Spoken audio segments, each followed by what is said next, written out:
Ito gusto ko lang i-share, baka makatulong sa inyo to kasi ito ay tungkol sa pagkuha ng police clearance. So kung tinatamad kayong pumunta sa police station at saka sa Ministry of Foreign Affairs, pumunta na kayo dito. Kausapin niyo tong taong to para bigyan kayo ng mabilis na serbisyo. Yun nga lang, medyo magbabayad ka ng medyo mataas. Yung case ko kasi, yung kapatid ko nasa Canada, so kailangan niya ng police clearance dahil basta kailangan niya doon. So wala na siyang ano dito, ikama, at sa tingin ko yung record niya dito is naka-file na as exit. So 'di ba mahirap 'yon na appearance. Pero siya nagawa niya ng paraan.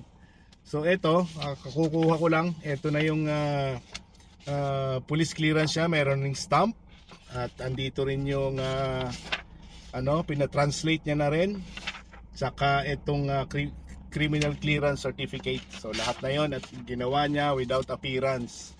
So yun, at sinare ko lang ng mabilis. Baka kailangan nyo, comment lang, share ko yung contact ni Kuya.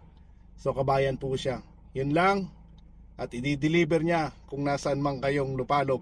Bigay nyo lang ang inyong location. Magandang hapon and I'm out.